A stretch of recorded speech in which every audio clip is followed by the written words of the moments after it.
ನಮ್ಮ ಮುಖ್ಯಮಂತ್ರಿಯವರು ಭಾರಿ ಹೆದರಿಕೆಯಲ್ಲಿದ್ದಾರೆ. ಈ ಸರಿ ದೇಶದ ಬಗ್ಗೆ, ರಾಜ್ಯದ ಬಗ್ಗೆ, ಕಾಂಗ್ರೆಸ್ನ ಬಗ್ಗೆ ಚಿಂತನೆ ಬೇಡ, ನನ್ನ ಕುರ್ಚಿಯ ಬಗ್ಗೆ ಮಾತ್ರ ಚಿಂತನೆ.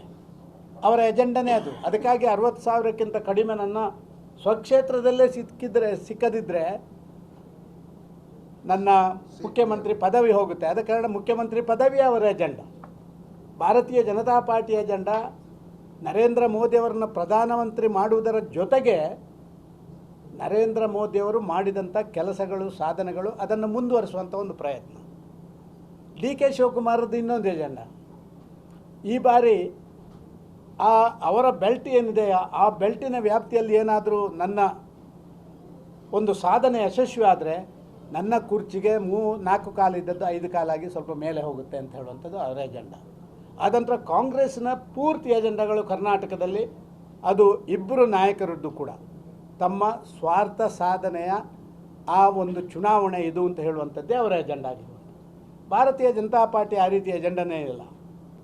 ಯಡಿಯೂರಪ್ಪರಿರ್ಬೋದು ಅಥವಾ ಪಕ್ಷದ ಬೇರೆ ಎಲ್ಲ ಪ್ರಮುಖರಿರ್ಬೋದು, ನಮ್ಮ ಎಜೆಂಡಾ ದೇಶದ ಪ್ರಗತಿ ಆಗಬೇಕು, ಜೊತೆಯಲ್ಲಿ ರಾಜ್ಯದ ಪ್ರಗತಿ ಆಗಬೇಕು. ರಾಜ್ಯದಲ್ಲಿ ಯಾರು ಇವತ್ತು ಖಜಾನೆಯನ್ನು ಲೂಟಿ ಮಾಡಿ ಬರ ಪರಿಹಾರಕ್ಕೆ ಕೂಡ ದುಡ್ಡು ಕೊಡದೆ, ಕುಡಿಯುವ ನೀರಿನ ಸಮಸ್ಯೆಗೆ ಆದ್ಯತೆ ಕೊಡದೆ, ಇತ್ತೀಚೆಗೆ ನಡೆದಂಥ ಬೇರೆ ಬೇರೆ ವಿದ್ಯಮಾನಗಳನ್ನು ಗಮನಿಸಿದರೆ ಅವರ ಸ್ವಾರ್ಥ ಸಾಧನೆಗೆ ರಾಜಕಾರಣ ಮಾಡುವಂಥ ಒಕ್ಕೂಟ, ಇದನ್ನು ನಾವು ಬಲವಾಗಿ ವಿರೋಧ ಮಾಡುವಂಥ ಎಜೆಂಡಾಗಳಿಂದ ನಾವು ಮುಂದೆ ಹೋಗುವಂಥ ಪ್ರಯತ್ನಗಳನ್ನು ಮಾಡ್ತಾಯಿದ್ದೀವಿ.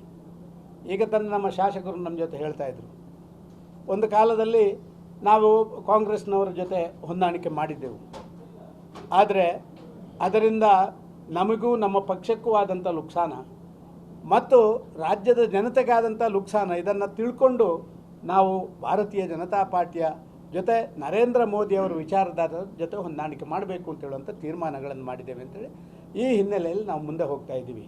ಕರ್ನಾಟಕದಲ್ಲಿ ನಮ್ಮ ಸಂಬಂಧಗಳು ಚೆನ್ನಾಗಿದೆ. ನಿನ್ನೆ ನೀವು ನೋಡಿದಿರಿ ಹೇಗೆ ದೇವೇಗೌಡರು 91 ವರ್ಷ ಪ್ರಾಯದ ಒಬ್ಬ ಮಾಜಿ ಪ್ರಧಾನಿ ಅವರು ನಿನ್ನೆ ವೇದಿಕೆಯಿಂದ ಮಾತಾಡಿದ ದಾಟಿ ನೋಡಿದರೆ ಪ್ರಾಯಶಃ ಈ ಲೂಟಿಕೋರರನ್ನು ಮುಗಿಸಬೇಕು ಅಂತ ಹೇಳಿದರೆ ನಾನು ಕೂಡ ಸ್ವಲ್ಪ ಯುವಕನಾಗಬೇಕು ಅಂತ ಅವರ ಮನಸ್ಸಲ್ಲಿದ್ದಂಥ ಭಾವನೆಯನ್ನು ನಾವು ಕಂಡೆವು.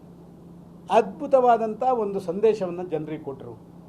ನಾನು ಇಡೀ ರಾಜ್ಯ ಪ್ರವಾಸ ಮಾಡ್ತೀನಿ, ಇಡೀ ರಾಜ್ಯದಲ್ಲಿ ಯಡಿಯೂರಪ್ಪರ ಜೊತೆ ಕೈ ಜೋಡಿಸ್ತೀನಿ, ನಾನು ಕೇವಲ 3 ಸೀಟು ನನ್ನ ಪಕ್ಷಕ್ಕಿದ್ದರೂ ಕೂಡ 24 ಕ್ಷೇತ್ರಗಳು ಅದಕ್ಕಿಂತ ಹೆಚ್ಚು ಕ್ಷೇತ್ರವನ್ನು ಗೆಲ್ಲುವಂಥ ನಮ್ಮ ಸವಾಲು ಅಂತ ಹೇಳುವಂಥದ್ದನ್ನು ಅವರು ಹೇಳಿದ್ದನ್ನು ಕಂಡಿದ್ದೀರಿ.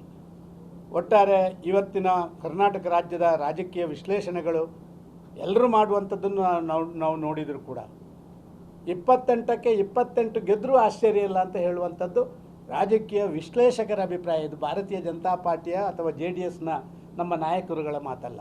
ಅದಕ್ಕಾಗಿ ಸಂಘಟಿತವಾದಂಥ ಕೆಲಸ ಕಾರ್ಯಗಳನ್ನು ಮಾಡ್ತಾ ಇದ್ದೇವೆ.